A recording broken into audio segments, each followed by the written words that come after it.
Penniless at 21, she bought a $4 Oregon net loft. What her great-grandmother knotted and hid stunned her.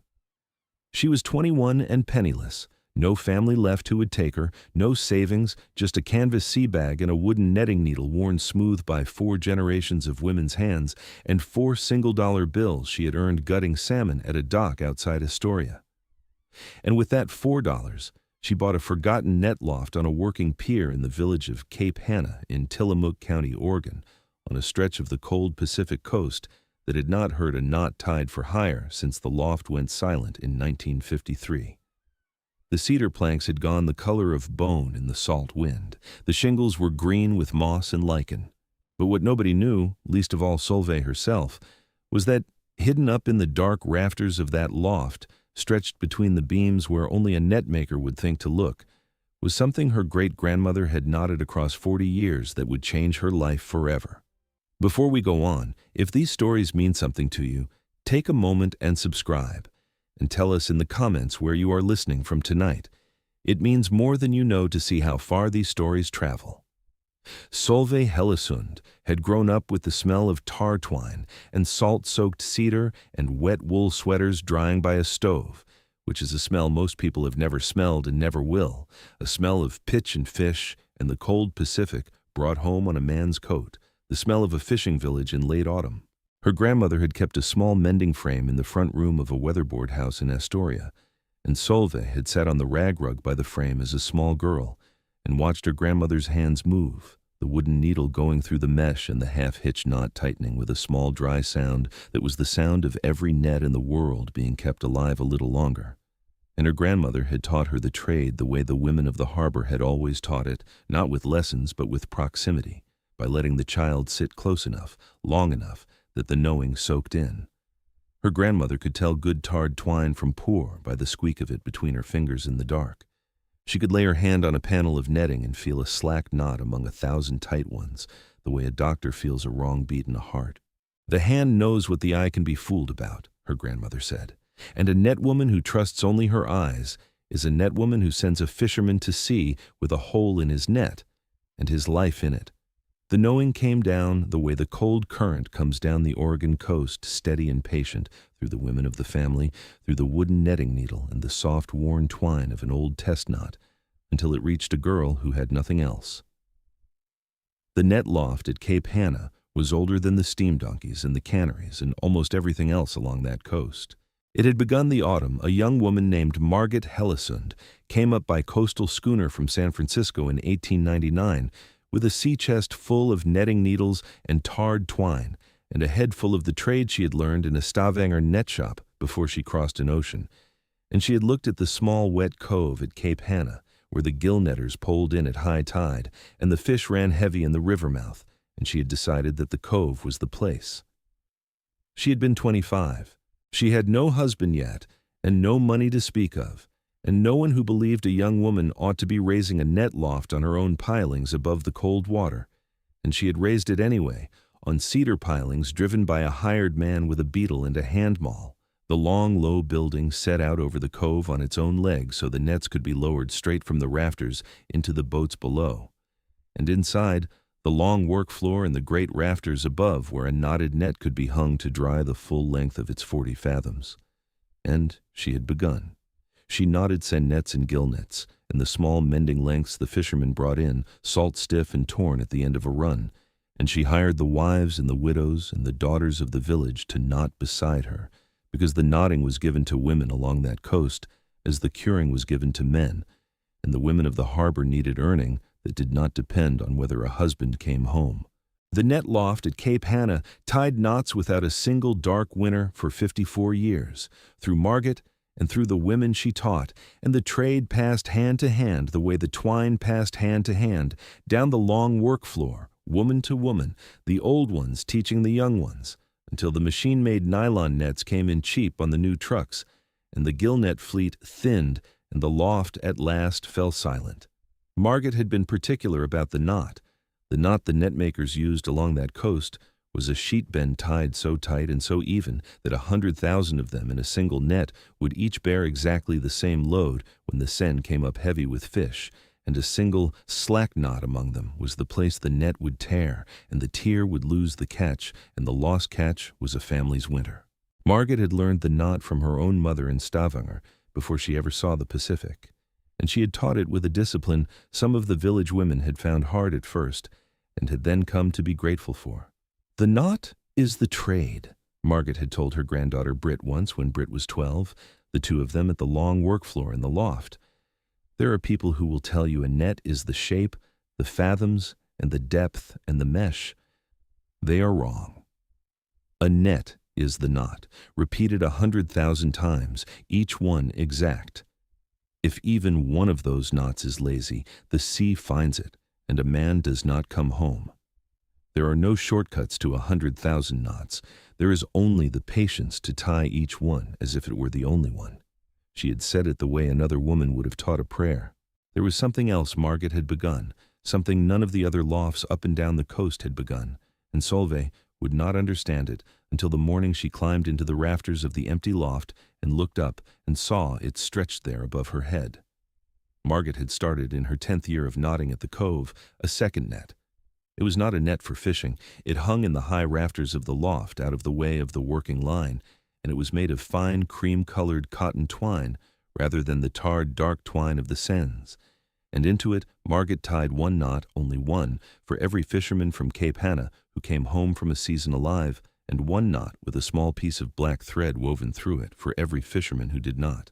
She did this for 40 years. She tied the knots quietly after the day's work was finished, and she taught her granddaughter Britt to tie them in the year before she died, and Britt tied them for 15 years more, and then her daughter, Solveig's grandmother, tied them until the loft closed in 1953. The net in the rafters held more than 10,000 knots when the last one was tied. The villagers called it, when they spoke of it at all, which was not often, the memory net. The harbor remembered its men in cream twine and black thread in the rafters of the loft, and the harbor did not have another monument and did not need one. The wooden netting needle had belonged to Margaret. It had passed from Margaret to her granddaughter Britt, who knotted through the wars and the depressions and the years when the salmon ran so thick the rivers turned silver, and from Britt to her daughter Astrid, who was the last Hellesund woman to throw a netting needle for hire, and who closed the loft in the autumn of 1953 when the new nylon nets came down the coast and no one wanted a cotton seine that had to be tarred and dried and mended by hand. Astrid had not sold the loft and she had not cut down the memory net. She had simply tied the last black-threaded knot for a young man who had gone overboard off the bar that October, and she had climbed back down the rafter ladder, and she had locked the door of the loft, and she had walked home along the cove for the last time, and the loft had stood empty on its pilings for 72 years, the memory net hanging quiet in the dark above the work floor, and the wooden needle had passed down the female line, hand to hand, through Astrid to her daughter, to Solveig's grandmother, and from Solveig's grandmother, on a rainy March afternoon in Astoria, into Solveig's own palm when Solveig was 14 years old. By the time Solveig was 6, she could tie a clean sheet bend in cold fingers. Her grandmother had taught her on Sunday afternoons in the front room in Astoria, the rain on the windows and the kerosene heater ticking, and her grandmother had told her that a Hellesund girl learned the knot before she learned to ride a bicycle, because a bicycle would take her into the world, but the knot would tell her where she came from. By 8, Solveig could tie 100 knots in a row without one going slack. By 10, she could mend a torn panel of a small fishing net, weaving new twine into the broken mesh and joining it with knots that disappeared into the pattern. By 12, she could look at a finished net and tell you which water it was made for, because the small mesh smelt nets and the wide mesh salmon gill nets and the long deep seine each carried the marks of a different working coast, and a net maker who had studied them all could read a net the way a sailor reads a chart. "The knot is alive," her grandmother told her. "People think a knot is a dead little thing, a thing in a piece of string. A knot is a promise a woman makes to a man who's going out on the water. You hold a man's whole night at sea in your fingers when you tie a knot true. Mind it." And the year her grandmother died, and the wooden needle came to her, Solveig had finished her first whole small gill net panel, 20 fathoms long and shoulder deep, and her grandmother had run her thin hand along the meshes where the net lay folded on the bed and had felt the evenness of the knots, and had said, "That is a net." and had said nothing more, and Solveig had understood that this was the highest praise a Hellesund woman gave, because Margit had said it to Britt, and Britt had said it to Astrid, and now it had come down to her. There was a thing her grandmother called the long count, and it was not a method, and it was not a tally, it was the whole spirit of the trade. The seines and the gill nets that we tied are gone, her grandmother told her one Sunday at the mending frame, the rain dimming the window. They went to sea, and the sea took them in the end, or the trucks took them, or the nylon took them. But the memory net in the rafters of the loft is still there, Solveig. The harbor has not put up a statue. The harbor has not carved a stone. The harbor put its dead in cream twine and black thread in the rafters of the loft and trusted the women of this family to keep them. That is the long count. A netmaker counts each knot, and a Hellesund netmaker counts every man the harbor lost beside it, and as long as one of us is alive to tie the next knot, no one is forgotten. Do you understand? Solveig had nodded. She had been 13. She had not fully understood. She would understand 8 years later, lying on her back on the dusty work floor of an empty net loft, looking up. Solveig's mother had been the break in the line. She had grown up in the mending frame and had wanted nothing to do with it, had seen in the slow handwork only the smallness and the salt poverty of a fishing village, and had left for Portland at 17 and had not come back. She had raised Solveig in a series of rented rooms on the wages of a woman who had refused her one inheritance and found no other, and she had died when Solveig was 21 of a heart that had been quietly worn out by years she had never spoken about.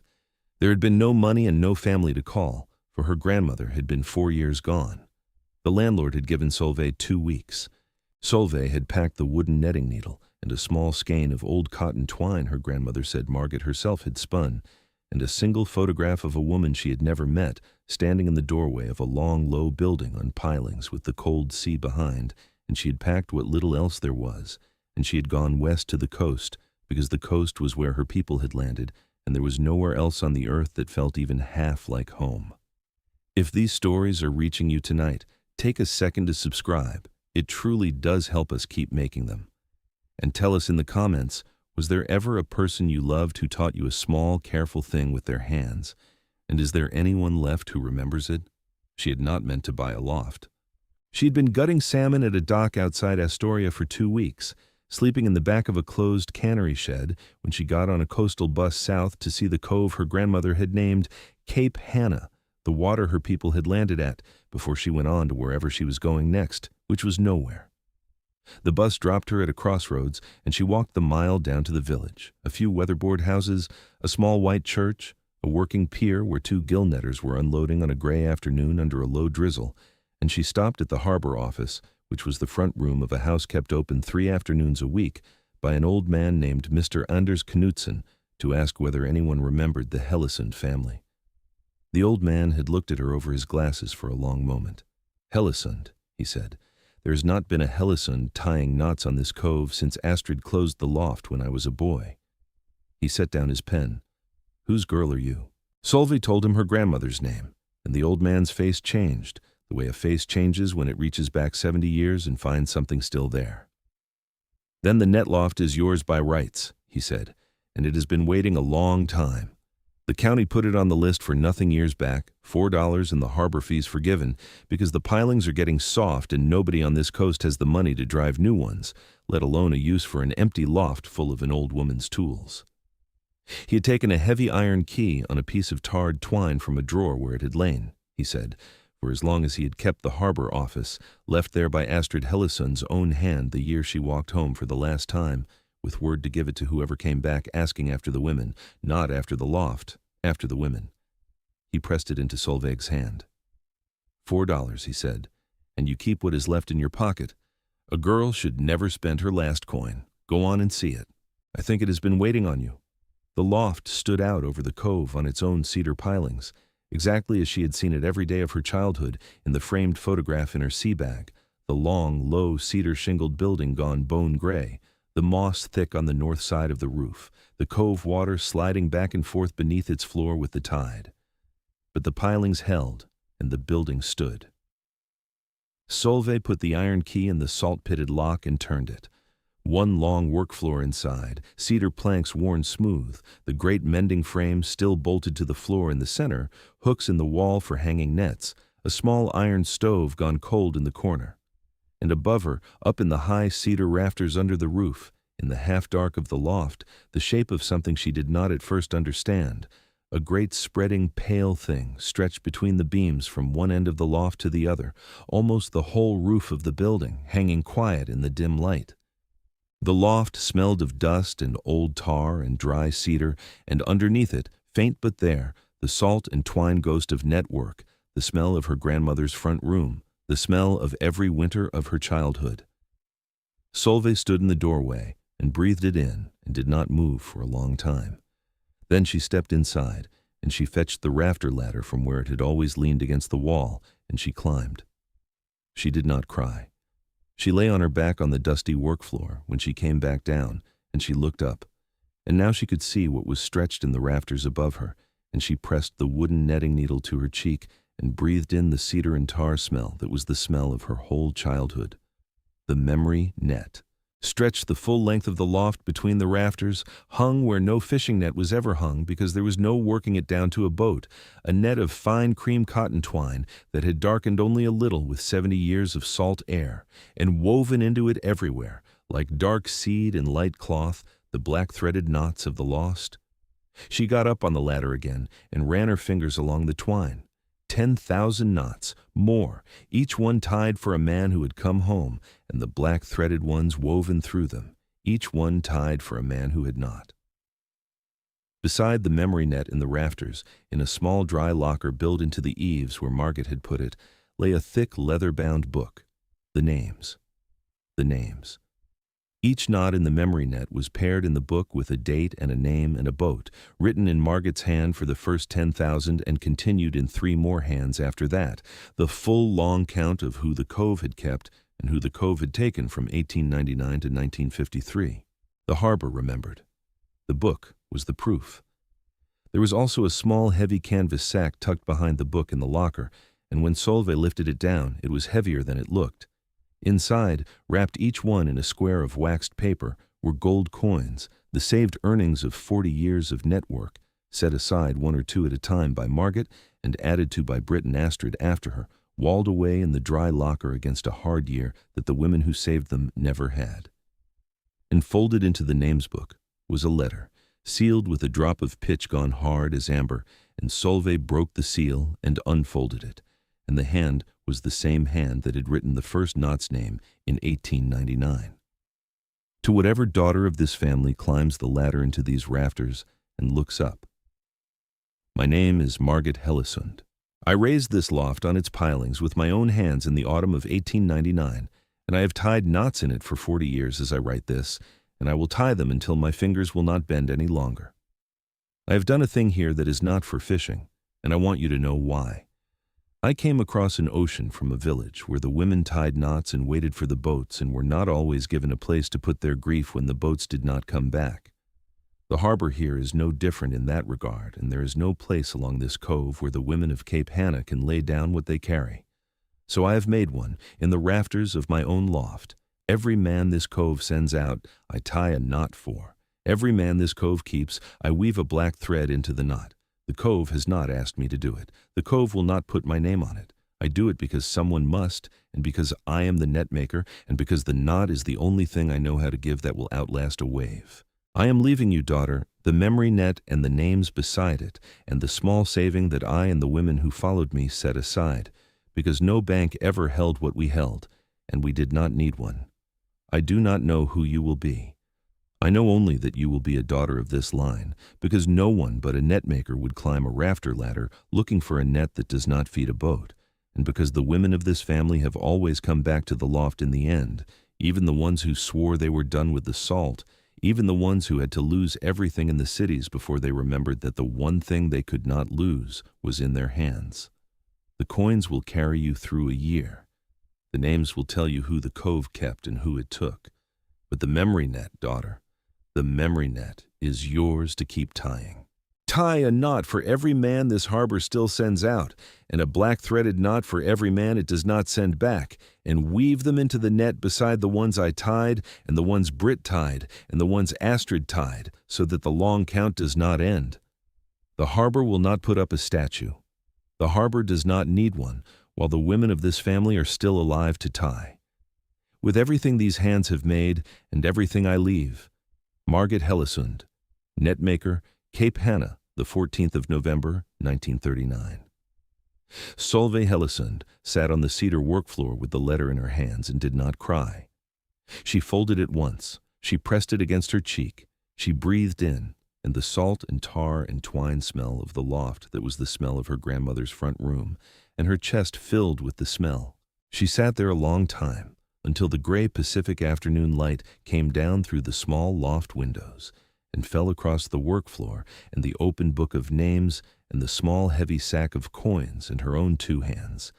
And she watched the light come, and she understood that a woman she had never met had been knotting a net for the lost men of a harbor for 40 years, and trusting that, 4 generations later, a Hellesund daughter would climb the rafter ladder and find it, and not let the count end. In the months that followed, Solveig woke the loft.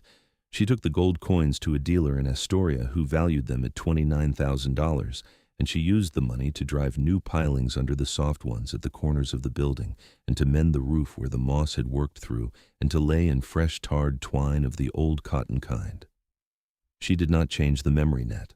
She left it exactly as Astrid had left it, stretched between the rafters with the black threaded knots woven through, and she carried the rafter ladder up and tied her first new knot cream twine for a young man who had come home that very winter from a hard halibut trip outside the bar, and she wrote his name in the long book beside the knot, and the count, which had ended in 1953, started again. The cove came back to the loft a little at a time, the way the tide comes back to a flat bay. Mr. Knudsen walked down the cove path on a Sunday with a tin of his wife's lefse and stood in the doorway with his cap in his hands, looking up at the memory net as though he were in church. An old woman named Inger Ramstad, who turned out to have knotted at Astrid Hellesund's own side as a girl, came up the planks of the pier on a cane and sat down at the long mending frame and showed Solveig the fine darning stitch the way it was done before the war, her old hands remembering it whole the moment the twine was in them. A gill netter named Knut Sandvik brought up a small torn smelt net he had been meaning to mend for a year because he had heard there was a Hellesund girl tying again on the cove. And a young deckhand from a salmon boat brought Solveig the name of his grandfather, who had gone over the bar in 1948, and whose black-threaded knot sure enough hung in the rafters where Astrid had tied it, and the young man stood under the net a long time before he went back down to his boat. The wooden netting needle, worn smooth now by 5 generations of hands, rested on the long mending frame where Solveig could reach it without looking. The book of names lay open on a stand by the small window that faced the cove, turned to the first page, the first knot, the first man Margit had counted home in 1899. The photograph of the woman in the doorway of the loft hung on the cedar wall above the iron stove, and beside the names Solveig had begun a new book in her own hand, copying the older entries fresh into clearer pages, so that the long count could never again be lost to a wet rafter or a fire, and the first new entry was a cream knot for a halibut deckhand who had come home, and below it she had written, "The count continues. The loft wakes." That is the thing about the trades our grandmothers tried to hand us, the ones the world found a cheaper way to do. They were never really about the thing the hands made. The network was never about the nets.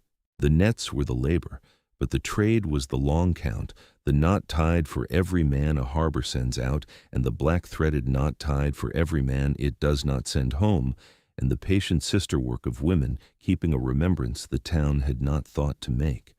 And when a girl loses her mother and her home, and every door in the city shuts against her, and she comes west to the cold coast with $4 and a wooden needle worn smooth by the women who came before her, the trade does not die with the woman who refused it.